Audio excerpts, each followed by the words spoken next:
Moby Dick by Herman Melville, chapters 78 to 80.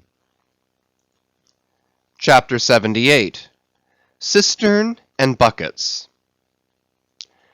Nimble as a cat, Tashtego mounts aloft, and without altering his erect posture, runs straight out upon the overhanging mainyard arm to the part where it exactly projects over the hoisted tun. He has carried with him a light tackle called a whip, consisting of only two parts, travelling through a single sheaved block. Securing this block so that it hangs down from the yard arm, he swings one end of the rope till it is caught and firmly held by a hand on deck. Then, hand over hand, down the other part, the Indian drops through the air, till, dexterously, he lands on the summit of the head. There, still high elevated above the rest of the company, to whom he vivaciously cries, he seems some Turkish muezzin calling the good people to prayers from the top of a tower. A short-handled sharp spade being sent up to him, he diligently searches for the proper place to begin breaking into the tun. In this business he proceeds very heedfully, like a treasure hunter in some old house, sounding the walls to find where the gold is masoned in. By the time this cautious search is over, a stout iron-bound bucket, precisely like a well bucket, has been attached to one end of the whip, while the other end, being stretched across the deck, is there held by 2 or 3 alert hands. These last now hoist the bucket within grasp of the Indian, to whom another person has reached up a very long pole. Inserting this pole into the bucket, Tashtego downward guides the bucket into the tun, till it entirely disappears. Then, giving the word to the seamen at the whip, up comes the bucket again, all bubbling like a dairymaid's pail of new milk. Carefully lowered from its height, the full-freighted vessel is caught by an appointed hand, and quickly emptied into a large tub. Then, remounting aloft, it again goes through the same round, until the deep cistern will yield no more. Towards the end, Tashtego has to ram his long pole harder and deeper into the tun, until some 20 feet of the pole have gone down. Now, the people of the Pequod had been bailing some time in this way. Several tubs had been filled with the fragrant sperm, when all at once a queer accident happened. Whether it was that Tashtego, that wild Indian, was so heedless and reckless as to let go for a moment his one-handed hold on the great cabled tackles suspending the head, or whether the place where he stood was so treacherous and oozy, or whether the evil one himself would have it fall out so, without stating his particular reasons, how it was exactly there is no telling now, but on a sudden, as the 80th or 90th bucket came suckingly up, my God, poor Tashtego, like the twin reciprocating bucket in a veritable well, dropped head foremost down into this great tun of Heidelberg, and with a horrible oily gurgling went clean out of sight. "Man overboard!" cried Daggoo, who amid the general consternation first came to his senses. "Swing the bucket this way!" And putting one foot into it, so as the better to secure his slippery handhold on the whip itself, the hoisters ran him high to the top of the head, almost before Tashtego could have reached its interior bottom. Meantime there was a terrible tumult. Looking over the side, they saw the before lifeless head throbbing and heaving just below the surface of the sea, as if that moment seized with some momentous idea, whereas it was only the poor Indian unconsciously revealing by those struggles the perilous depth to which he had sunk. At this instant, while Daggoo on the summit of the head was clearing the whip, which had somehow got foul of the great cutting tackles, a sharp cracking noise was heard, and to the unspeakable horror of all, one of the 2 enormous hooks suspending the head tore out, and with a vast vibration the enormous mass sideways swung, till the drunk ship reeled and shook as if smitten by an iceberg. The one remaining hook, upon which the entire strain now depended, seemed every instant to be on the point of giving way, an event still more likely from the violent motions of the head. "Come down! Come down!" yelled the seamen to Daggoo, but with one hand holding on to the heavy tackles, so that if the head should drop he would still remain suspended, the negro, having cleared the foul line, rammed down the bucket into the now collapsed well, meaning that the buried harpooneer should grasp it, and so be hoisted out. "In heaven's name, man," cried Stubb, "are you ramming home a cartridge there? Avast! How will that help him? Jamming that iron-bound bucket on top of his head. Avast, will ye?" "Stand clear of the tackle," cried a voice like the bursting of a rocket. Almost in the same instant, with a thunder boom, the enormous mass dropped into the sea, like Niagara's Table Rock into the whirlpool. The suddenly relieved hull rolled away from it to far down her glittering copper, and all caught their breath as half swinging, now over the sailors' heads, and now over the water, Daggoo, through a thick mist of spray, was dimly beheld clinging to the pendulous tackles, while poor buried alive Tashtego was sinking utterly down to the bottom of the sea. But hardly had the blinding vapor cleared away, when a naked figure with a boarding sword in his hand was for one swift moment seen hovering over the bulwarks. The next, a loud splash announced that my brave Queequeg had dived to the rescue. One packed rush was made to the side, and every eye counted every ripple, as moment followed moment, and no sign of either the sinker or the diver could be seen. Some hands now jumped into a boat alongside, and pushed a little off from the ship. "Ha, ha!" cried Daggoo all at once from his now quiet swinging perch overhead, and looking further off from the side, we saw an arm thrust upright from the blue waves. A strange sight to see, as an arm thrust forth from the grass over a grave. "Both! Both! It is both!" cried Daggoo again with a joyful shout. And soon after, Queequeg was seen boldly striking out with one hand, and with the other clutching the long hair of the Indian. Drawn into the waiting boat, they were quickly brought to the deck, but Tashtego was long in coming to, and Queequeg did not look very brisk. Now how had this noble rescue been accomplished? Why, diving after the slowly descending head, Queequeg, with his keen sword, had made side lunges near its bottom, so as to scuttle a large hole there. Then, dropping his sword, had thrust his long arm far inwards and upwards, and so hauled out poor Tash by the head.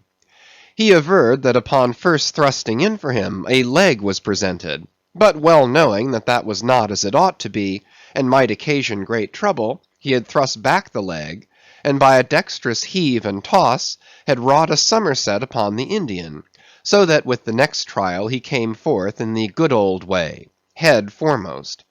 As for the great head itself, that was doing as well as could be expected. And thus, through the courage and great skill in obstetrics of Queequeg, the deliverance, or rather delivery of Tashtego, was successfully accomplished. In the teeth, too, of the most untoward and apparently hopeless impediments, which is a lesson by no means to be forgotten. Midwifery should be taught in the same course with fencing and boxing, riding and rowing. I know that this queer adventure of the Gay Headers will be sure to seem incredible to some landsmen, though they themselves have either seen or heard of someone's falling into a cistern ashore, an accident which not seldom happens, and with much less reason too than the Indians, considering the exceeding slipperiness of the curb of the sperm whale's well. But, peradventure, it may be sagaciously urged, how is this? We thought the tissued infiltrated head of the sperm whale was the lightest and most corky part about him, and yet thou makest it sink in an element of far greater specific gravity than itself. We have thee there. Not at all, but I have ye. For at the time poor Tash fell in, the case had been nearly emptied of its lighter contents, leaving little but the dense tendinous wall of the well, a double-welded, hammered substance, as I have before said, much heavier than the sea water, and a lump of which sinks in it like lead almost. But the tendency to rapid sinking in this substance was in the present instance materially counteracted by the other parts of the head remaining undetached from it, so that it sank very slowly and deliberately indeed, affording Queequeg a fair chance for performing his agile obstetrics on the run, as you may say. Yes, it was a running delivery, so it was. Now, had Tashtego perished in that head, it had been a very precious perishing. Smothered in the very whitest and daintiest of fragrant spermaceti, coffined, hearsed, and tombed in the secret inner chamber and sanctum sanctorum of the whale, only one sweeter end can readily be recalled, the delicious death of an Ohio honey hunter, who, seeking honey in the crotch of a hollow tree, found such an exceeding store of it, that leaning too far over, it sucked him in, so that he died embalmed. How many, think ye, have likewise fallen into Plato's honey head, and sweetly perished there? Chapter 79. The Prairie. To scan the lines of his face, or feel the bumps on the head of this Leviathan, this is a thing which no physiognomist or phrenologist has as yet undertaken. Such an enterprise would seem almost as hopeful as for Lavater to have scrutinized the wrinkles on the rock of Gibraltar, or for Gall to have mounted a ladder and manipulated the dome of the Pantheon. Still, in that famous work of his, Lavater not only treats of the various faces of men, but also attentively studies the faces of horses, birds, serpents, and fish, and dwells in detail upon the modifications of expression discernible therein. Nor have Gall and his disciple Spurzheim failed to throw out some hints touching the phrenological characteristics of other beings than man. Therefore, though I am but ill qualified for a pioneer in the application of these two semi-sciences to the whale, I will do my endeavor. I try all things. I achieve what I can. Physiognomically regarded, the sperm whale is an anomalous creature. He has no proper nose, and since the nose is the central and most conspicuous of the features, and since it perhaps most modifies and finally controls their combined expression, hence it would seem that its entire absence, as an external appendage, must very largely affect the countenance of the whale. For, as in landscape gardening, a spire, cupola, monument, or tower of some sort is deemed almost indispensable to the completion of the scene, so no face can be physiognomically in keeping without the elevated open-work belfry of the nose. Dash the nose from Phidias's marble Jove, and what a sorry remainder! Nevertheless, Leviathan is of so mighty a magnitude, all his proportions are so stately, that the same deficiency which in the sculptured Jove were hideous, in him is no blemish at all; nay, it is an added grandeur. A nose to the whale would have been impertinent. As on your physiognomical voyage you sail round his vast head in your jolly boat, your noble conceptions of him are never insulted by the reflection that he has a nose to be pulled. A pestilent conceit which so often will insist upon obtruding even when beholding the mightiest royal beadle on his throne. In some particulars, perhaps the most imposing physiognomical view to be had of the sperm whale is that of the full front of his head. This aspect is sublime. In thought, a fine human brow is like the east when troubled with the morning. In the repose of the pasture, the curled brow of the bull has a touch of the grand in it. Pushing heavy cannon up mountain defiles, the elephant's brow is majestic. Human or animal, the mystical brow is as that great golden seal affixed by the German emperors to their decrees. It signifies, God, done this day by my hand. But in most creatures, nay, in man himself, very often the brow is but a mere strip of alpine land lying along the snow line. Few are the foreheads which, like Shakespeare's or Melanchthon's, rise so high and descend so low that the eyes themselves seem clear, eternal, tideless mountain lakes, and all above them in the forehead's wrinkles you seem to track the antlered thoughts descending there to drink, as the Highland hunters track the snow prints of the deer. But in the great sperm whale, this high and mighty, godlike dignity inherent in the brow is so immensely amplified, that gazing on it, in that full front view, you feel the deity and the dread powers more forcibly than in beholding any other object of living nature. For you see no one point precisely, not one distinct feature is revealed, no nose, eyes, ears, or mouth, no face, he has none proper, nothing but that one broad firmament of a forehead, pleated with riddles, dumbly lowering with the doom of boats and ships and men. Nor, in profile, does this wondrous brow diminish, though that way viewed its grandeur does not domineer upon you so. In profile, you plainly perceive that horizontal, semi-crescentic depression in the forehead's middle, which in man is Lavater's mark of genius. But how? Genius in the sperm whale? Has the sperm whale ever written a book, spoken a speech? No, his great genius is declared in his doing nothing particular to prove it. It is, moreover, declared in his pyramidical silence.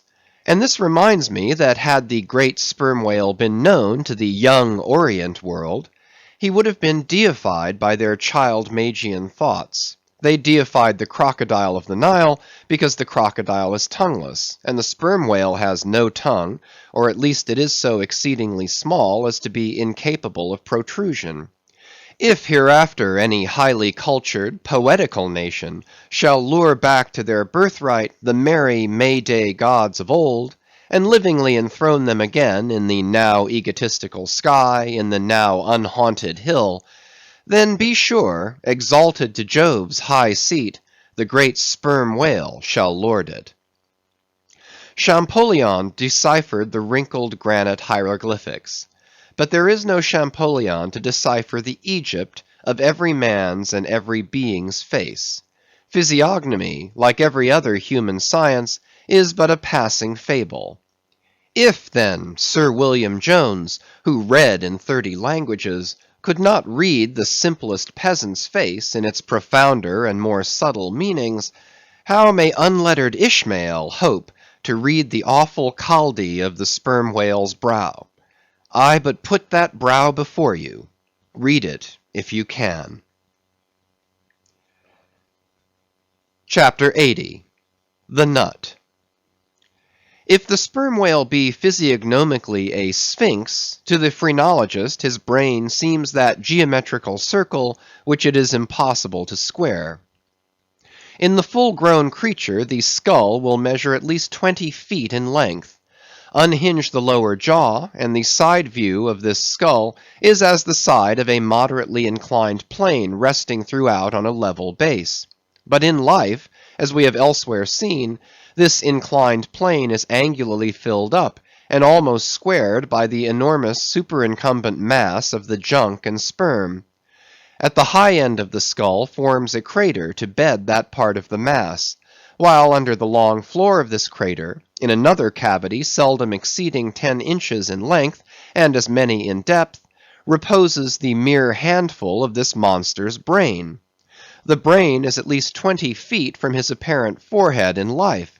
It is hidden away behind its vast outworks, like the innermost citadel within the amplified fortifications of Quebec. So like a choice casket is it secreted in him, that I have known some whalemen who peremptorily deny that the sperm whale has any other brain than that palpable semblance of one formed by the cubic yards of his sperm magazine. Lying in strange folds, courses, and convolutions, to their apprehensions, it seems more in keeping with the idea of his general might to regard that mystic part of him as the seat of his intelligence. It is plain, then, that phrenologically, the head of this Leviathan, in the creature's living, intact state, is an entire delusion. As for his true brain, you can see no indications of it, nor feel any.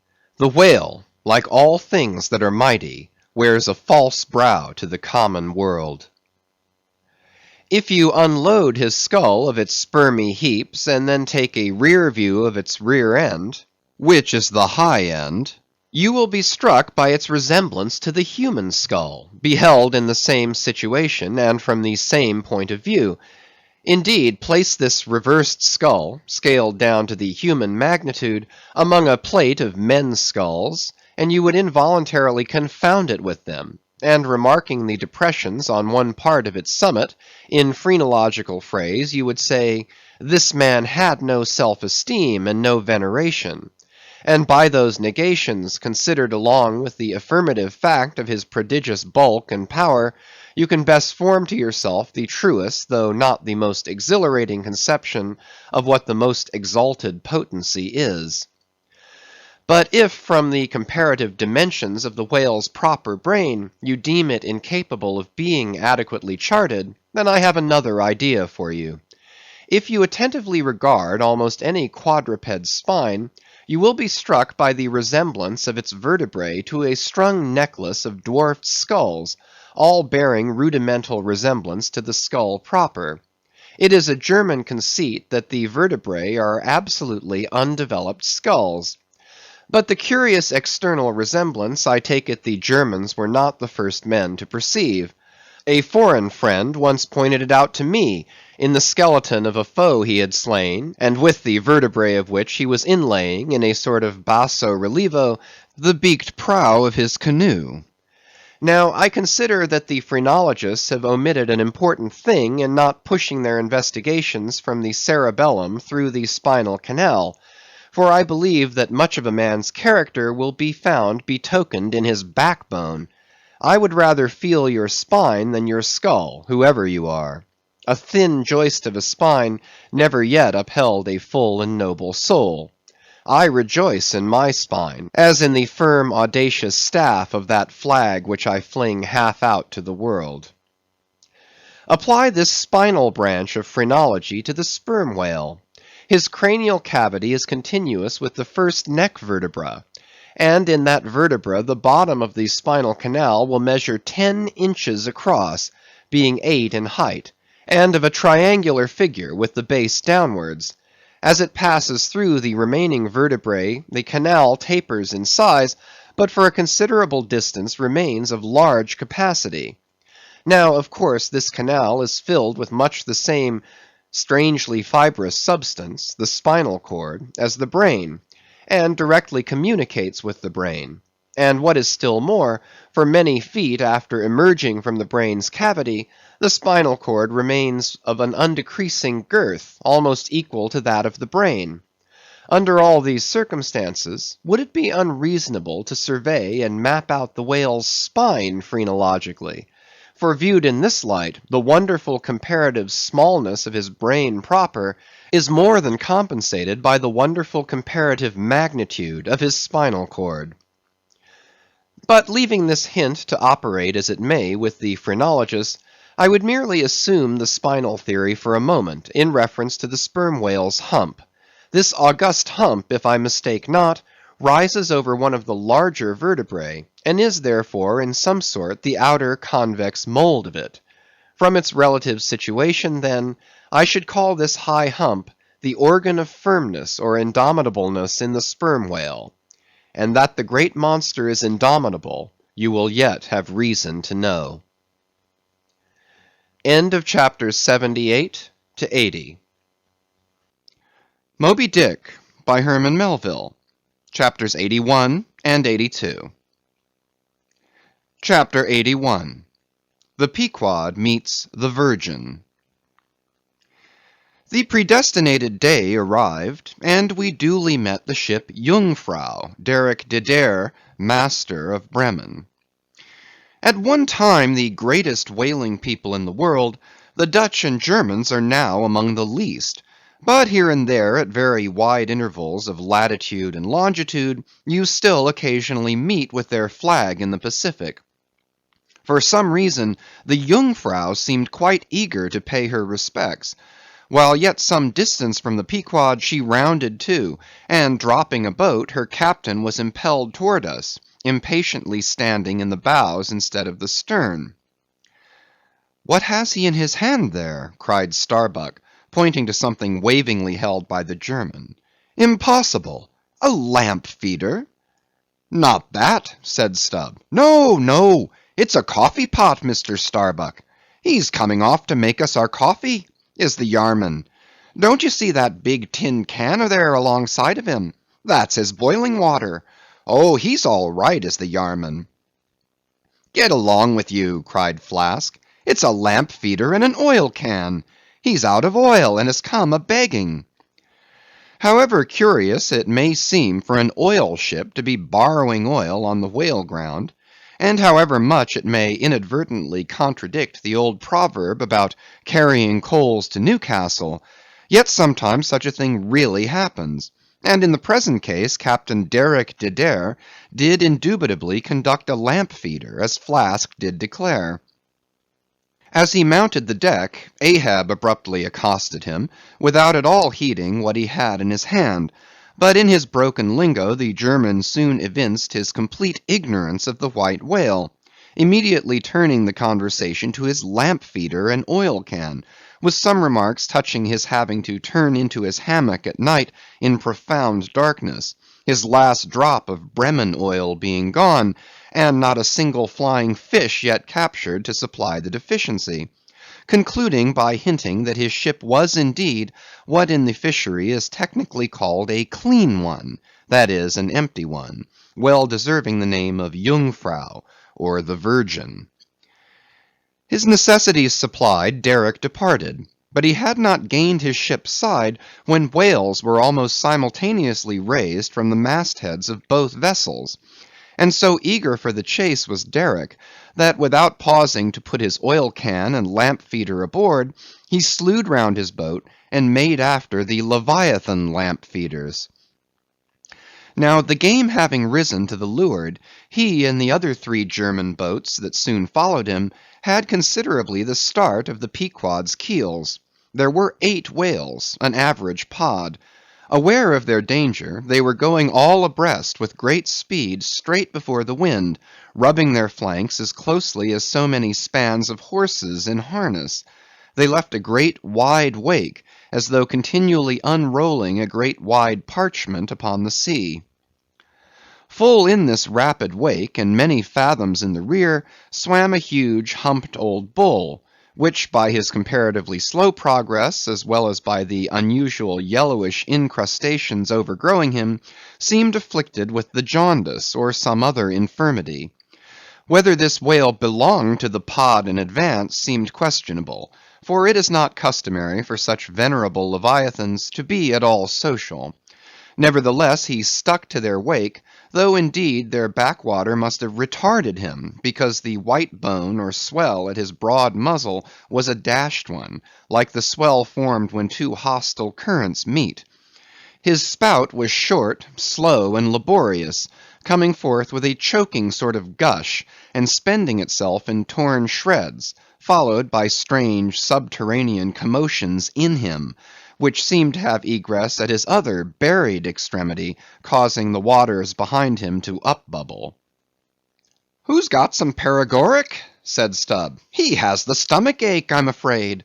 Lord, think of having half an acre of stomach ache! Adverse winds are holding mad Christmas in him, boys. It's the first foul wind I ever knew to blow from astern.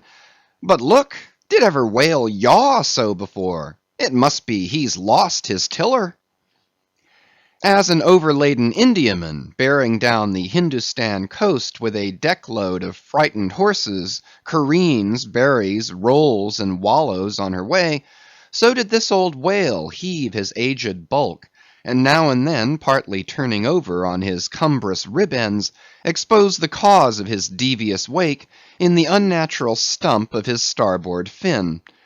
Whether he had lost that fin in battle, or had been born without it, it were hard to say. "Only wait a bit, old chap, and I'll give ye a sling for that wounded arm," cried cruel Flask, pointing to the whale line near him. "Mind he don't sling thee with it," cried Starbuck. "Give way, or the German will have him." With one intent, all the combined rival boats were pointed for this one fish, because not only was he the largest and therefore the most valuable whale, but he was nearest to them, and the other whales were going with such great velocity, moreover, as almost to defy pursuit for the time. At this juncture the Pequod's keels had shot by the 3 German boats last lowered, but from the great start he had had, Derick's boat still led the chase, though every moment neared by his foreign rivals.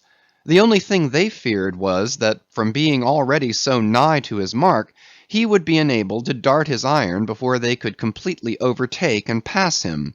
As for Derick, he seemed quite confident that this would be the case, and occasionally, with a deriding gesture, shook his lamp feeder at the other boats.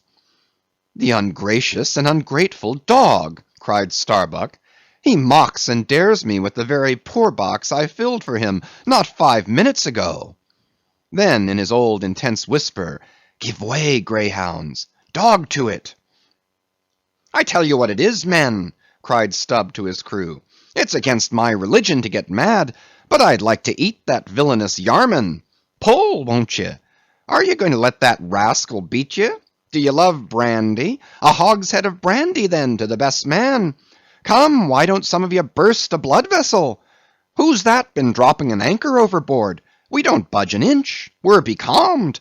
Halloo, here's grass growing in the boat's bottom, and by the Lord, the mast there, budding.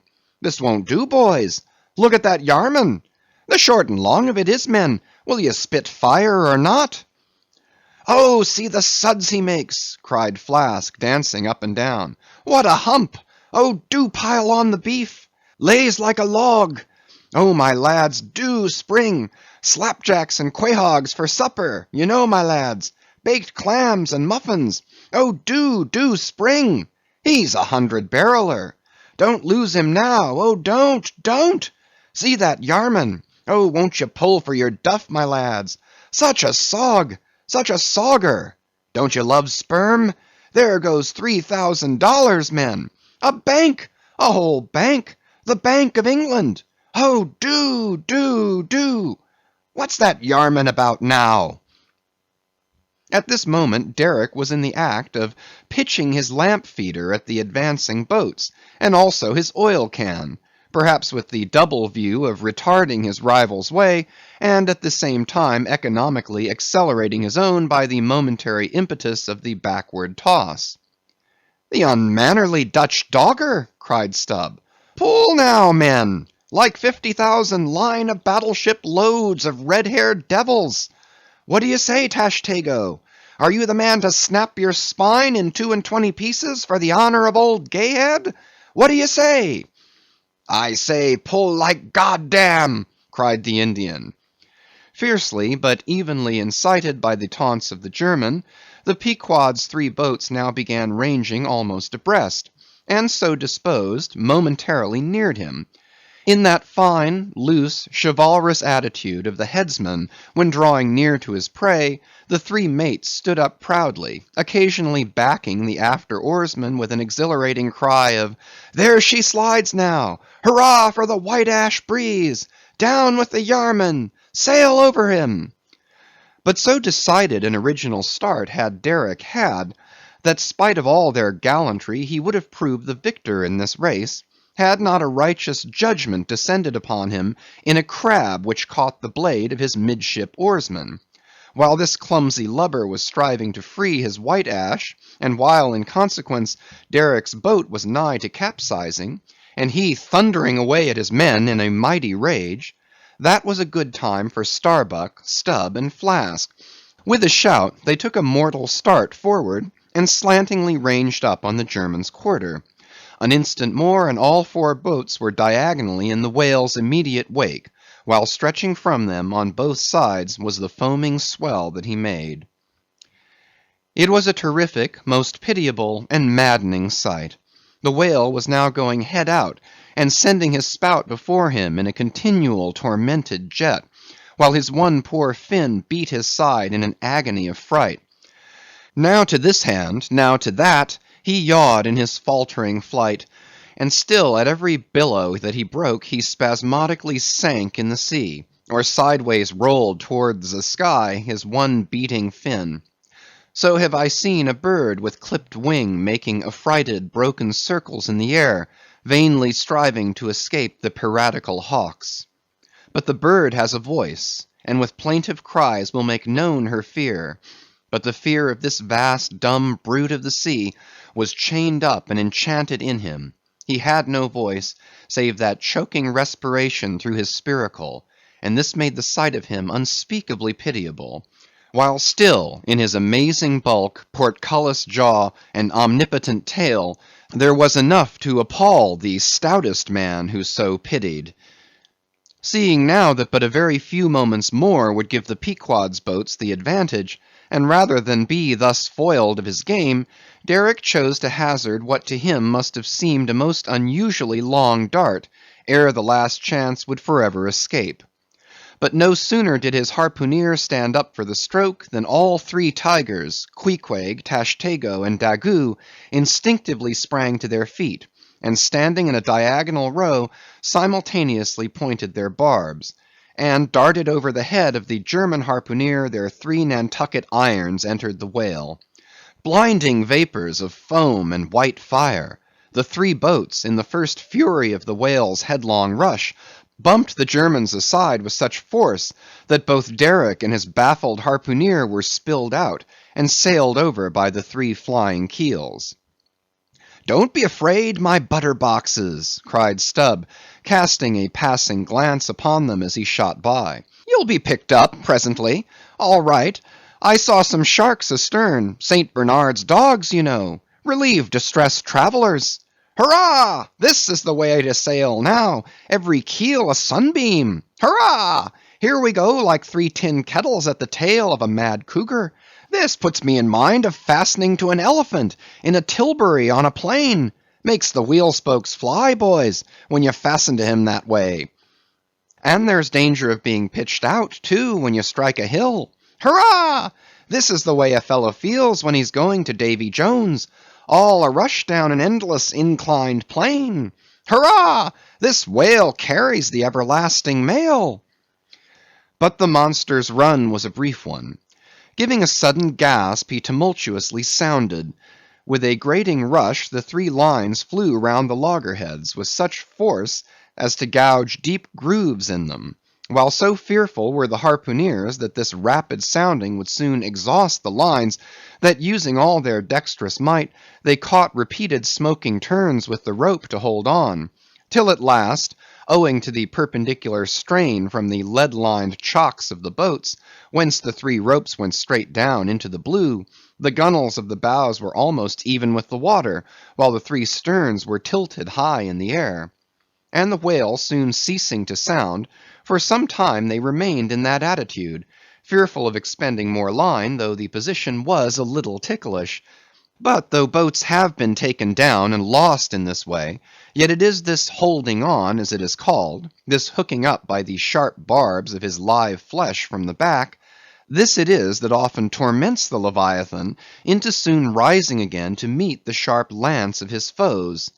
Yet not to speak of the peril of the thing, it is to be doubted whether this course is always the best, for it is but reasonable to presume that the longer the stricken whale stays under water, the more he is exhausted; because, owing to the enormous surface of him, in a full-grown sperm whale something less than 2,000 square feet, the pressure of the water is immense.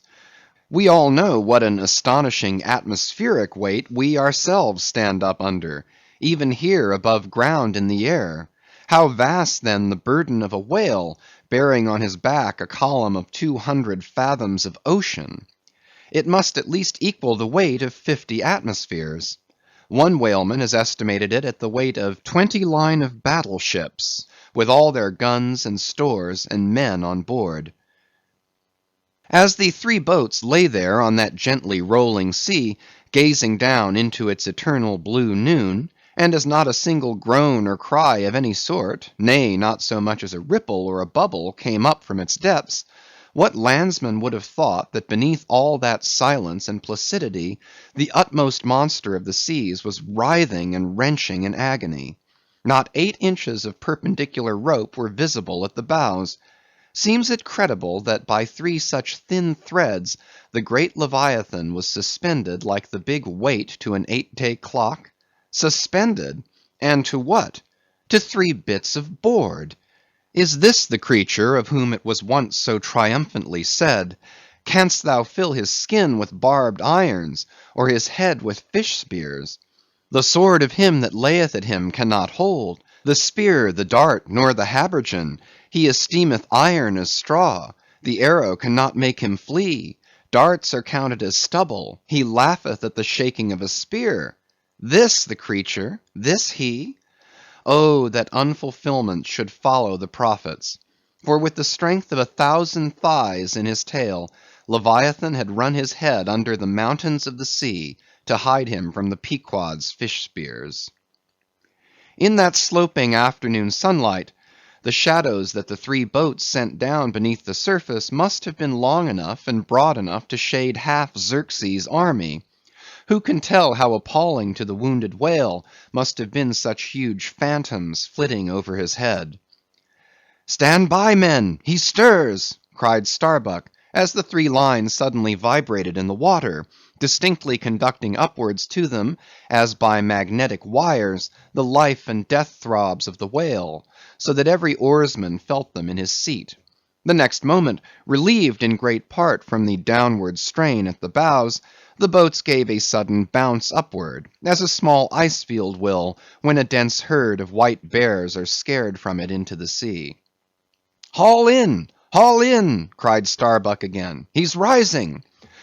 The lines, of which hardly an instant before not one hand's breadth could have been gained, were now in long, quick coils flung back, all dripping into the boats, and soon the whale broke water within 2 ships' lengths of the hunters. His motions plainly denoted his extreme exhaustion. In most land animals there are certain valves or floodgates in many of their veins, whereby when wounded the blood is, in some degree at least, instantly shut off in certain directions. Not so with the whale, one of whose peculiarities it is to have an entire non-valvular structure of the blood vessels, so that when pierced even by so small a point as a harpoon, a deadly drain is at once begun upon his whole arterial system, and when this is heightened by the extraordinary pressure of water at a great distance below the surface, his life may be said to pour from him in incessant streams.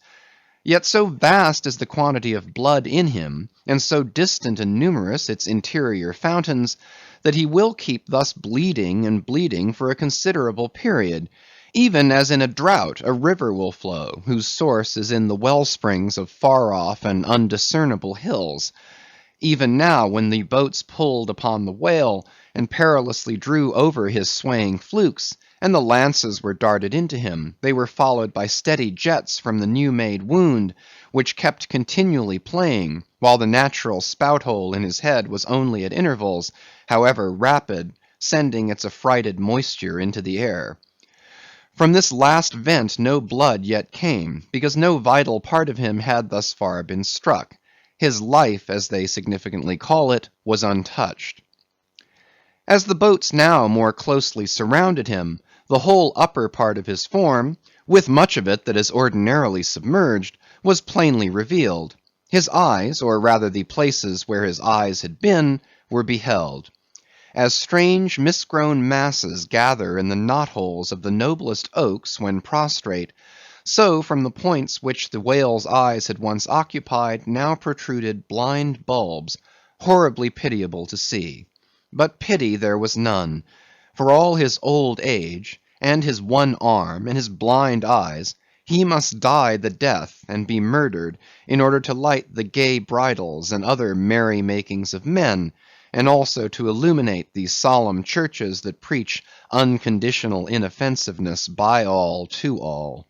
Still rolling in his blood, at last he partially disclosed a strangely discolored bunch or protuberance, the size of a bushel, low down on the flank. "A nice spot!" cried Flask. "Just let me prick him there once." "Avast!" cried Starbuck. "There's no need of that." But humane Starbuck was too late.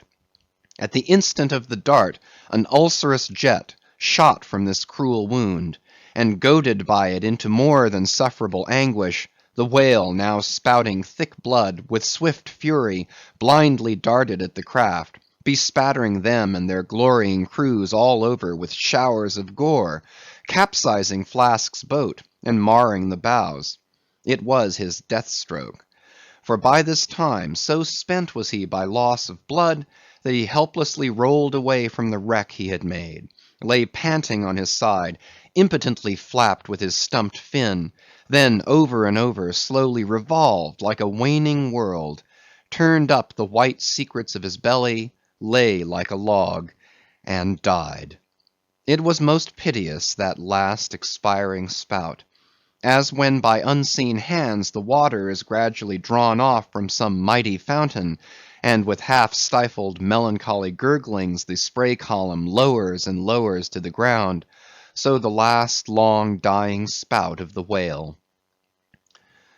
Soon, while the crews were awaiting the arrival of the ship, the body showed symptoms of sinking with all its treasures unrifled. Immediately, by Starbuck's orders, lines were secured to it at different points, so that ere long every boat was a buoy, the sunken whale being suspended a few inches beneath them by the cords.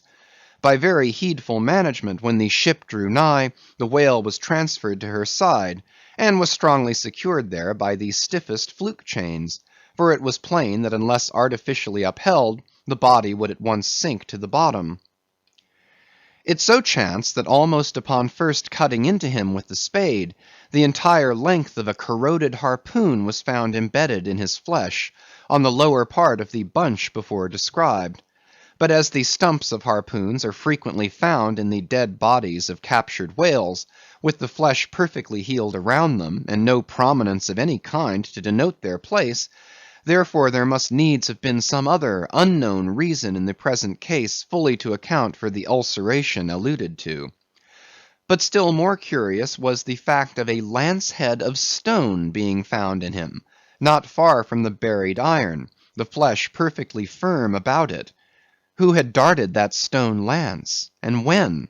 It might have been darted by some Norwest Indian long before America was discovered.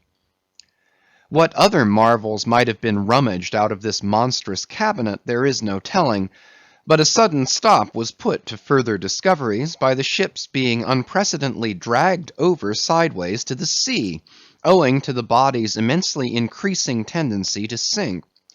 However, Starbuck, who had the ordering of affairs, hung on to it to the last, hung on to it so resolutely indeed, that when at length the ship would have been capsized if still persisting in locking arms with the body, then when the command was given to break clear from it, such was the immovable strain upon the timber heads to which the fluke chains and cables were fastened, that it was impossible to cast them off. Meantime everything in the Pequod was aslant. To cross to the other side of the deck was like walking up the steep gabled roof of a house. The ship groaned and gasped. Many of the ivory inlayings of her bulwarks and cabins were started from their places by the unnatural dislocation. In vain handspikes and crows were brought to bear upon the immovable fluke chains to pry them adrift from the timber heads, and so low had the whale now settled that the submerged ends could not be at all approached, while every moment whole tons of ponderosity seemed added to the sinking bulk, and the ship seemed on the point of going over. Hold on, won't ye? Cried Stubb to the body. Don't be in such a devil of a hurry to sink. By thunder, men, we must do something or go for it. No use prying there. Avast, I say, with your handspikes, and run one of you for a prayer book and a penknife, and cut the big chains. Knife? Aye, aye, cried Queequeg, and seizing the carpenter's heavy hatchet, he leaned out of a porthole, and steel to iron, began slashing at the largest fluke chains. But a few strokes full of sparks were given, when the exceeding strain effected the rest. With a terrific snap, every fastening went adrift. The ship righted, the carcass sank. Now this occasional, inevitable sinking of the recently killed sperm whale is a very curious thing, nor has any fisherman yet adequately accounted for it. Usually the dead sperm whale floats with great buoyancy, with its side or belly considerably elevated above the surface. If the only whales that thus sank were old, meagre, and broken-hearted creatures, their pads of lard diminished and all their bones heavy and rheumatic, then you might with some reason assert that this sinking is caused by an uncommon specific gravity in the fish so sinking, consequent upon this absence of buoyant matter in him. But it is not so; for young whales, in the highest health and swelling with noble aspirations, prematurely cut off in the warm flush and May of life, with all their panting lard about them, even these brawny, buoyant heroes do sometimes sink. Be it said, however, that the sperm whale is far less liable to this accident than any other species. Where one of that sort go down, 20 right whales do. This difference in the species is no doubt imputable in no small degree to the greater quantity of bone in the right whale, his Venetian blinds alone sometimes weighing more than a ton. From this encumbrance the sperm whale is wholly free. But there are instances where, after the lapse of many hours or several days, the sunken whale again rises, more buoyant than in life. But the reasons of this are obvious. Gases are generated in him, he swells to a prodigious magnitude, becomes a sort of animal balloon. A line of battle ship could hardly keep him under then. In the shore whaling, on soundings among the bays of New Zealand, when a right whale gives token of sinking, they fasten buoys to him, with plenty of rope, so that when the body has gone down, they know where to look for it when it shall have ascended again. It was not long after the sinking of the body that a cry was heard from the Pequod's mastheads, announcing that the Jungfrau was again lowering her boats, though the only spout in sight was that of a finback, belonging to the species of uncapturable whales, because of its incredible power of swimming. Nevertheless, the finback's spout is so similar to the sperm whale's, that by unskilful fishermen it is often mistaken for it. And consequently Derick and all his host were now in valiant chase of this unnearable brute. The Virgin crowding all sail made after her 4 young keels, and thus they all disappeared far to leeward, still in bold, hopeful chase. Oh, many are the finbacks, and many are the Derricks, my friend. Chapter 82. The Honor and Glory of Whaling. There are some enterprises in which a careful disorderliness is the true method. The more I dive into this matter of whaling, and push my researches up to the very spring-head of it, so much the more am I impressed with its great honorableness and antiquity, and especially when I find so many great demigods and heroes, prophets of all sort, who one way or other have shed distinction upon it, I am transported with the reflection that I myself belong, though but subordinately, to so emblazoned a fraternity. The gallant Perseus, son of Jupiter, was the first whaleman, and to the eternal honor of our calling be it said, that the first whale attacked by our brotherhood was not killed with any sordid intent.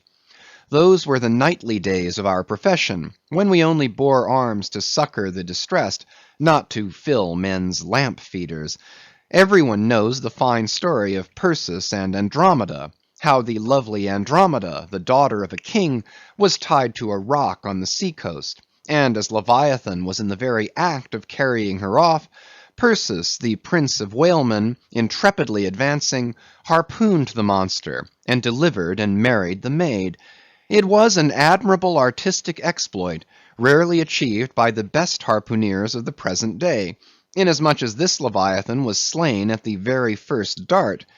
And let no man doubt this Archite story, for in the ancient Joppa, now Jaffa, on the Syrian coast, in one of the pagan temples, there stood for many ages the vast skeleton of a whale, which the city's legends and all the inhabitants asserted to be the identical bones of the monster that Perseus slew. When the Romans took Joppa, the same skeleton was carried to Italy in triumph. What seems most singular and suggestively important in this story is this: it was from Joppa that Jonah set sail. Akin to the adventure of Perseus and Andromeda, indeed by some supposed to be indirectly derived from it, is that famous story of St. George and the dragon, which dragon I maintain to have been a whale, for in many old chronicles whales and dragons are strangely jumbled together, and often stand for each other. Thou art as a lion of the waters, and as a dragon of the sea, saith Ezekiel, hereby plainly meaning a whale. In truth, some versions of the Bible use that word itself. Besides, it would much subtract from the glory of the exploit had St. George but encountered a crawling reptile of the land, instead of doing battle with the great monster of the deep. Any man may kill a snake, but only a Perseus, a St. George, a coffin, have the heart in them to march boldly up to a whale. Let not the modern paintings of this scene mislead us. For though the creature encountered by that valiant whaleman of old is vaguely represented of a griffin-like shape, and though the battle is depicted on land and the saint on horseback, yet considering the great ignorance of those times, when the true form of the whale was unknown to artists, and considering that, as in Perseus's case, St. George's whale might have crawled up out of the sea on the beach, and considering that the animal ridden by St. George might have been only a large seal or seahorse, bearing all this in mind, it will not appear altogether incompatible with the sacred legend and the ancientest draughts of the scene, to hold this so-called dragon no other than the great Leviathan himself. In fact, placed before the strict and piercing truth, this whole story will fare like that fish, flesh, and foul idol of the Philistines, Dagon by name, who being planted before the ark of Israel, his horse's head and both the palms of his hands fell off from him, and only the stump or fishy part of him remained. Thus, then, one of our own noble stamp, even a whaleman, is the tutelary guardian of England, and by good rights we harpooneers of Nantucket should be enrolled in the most noble order of St. George. And therefore let not the knights of that honorable company, none of whom I venture to say have ever had to do with a whale like their great patron, let them never eye a Nantucketer with disdain, since even in our woolen frocks and tarred trousers we are much better entitled to St. George's decoration than they. Whether to admit Hercules among us or not, concerning this I long remained dubious. For though, according to the Greek mythologies, that antique Crockett and Kit Carson, that brawny doer of rejoicing good deeds, was swallowed down and thrown up by a whale, still whether that strictly makes a whaleman of him, that might be mooted. It nowhere appears that he ever actually harpooned his fish, unless indeed from the inside. Nevertheless, he may be deemed a sort of involuntary whaleman. At any rate, the whale caught him, if he did not the whale. I claim him for one of our clan. But by the best contradictory authorities, this Grecian story of Hercules and the whale is considered to be derived from the still more ancient Hebrew story of Jonah and the whale, and vice versa. Certainly they are very similar. If I claim the demigod, then, why not the prophet? Nor do heroes, saints, demigods, and prophets alone comprise the whole roll of our order. Our grand master is still to be named, for like royal kings of old times, we find the headwaters of our fraternity in nothing short of the great gods themselves. That wondrous oriental story is now to be rehearsed from the Shaster, which gives us the dread Vishnu, one of the three persons of the Godhead of the Hindus, gives us this divine Vishnu himself for our Lord. Vishnu, who by the first of his 10 earthly incarnations has forever set apart and sanctified the whale. When Brahma, or the God of gods, saith the Shaster, resolved to recreate the world after one of its periodical dissolutions, he gave birth to Vishnu to preside over the work. But the Vedas, or mystical books, whose perusal would seem to have been indispensable to Vishnu before beginning the creation, and which therefore must have contained something in the shape of practical hints to young architects, these Vedas were lying at the bottom of the waters. So Vishnu became incarnate as a whale, and sounding down in him to the uttermost depths, rescued the sacred volumes. Was not this Vishnu a whaleman, then? Even as a man who rides a horse is called a horseman. Perseus, St. George, Hercules, Jonah, and Vishnu. There's a member roll for you. What club but the whaleman's can head off like that? End of chapters 81 and 82.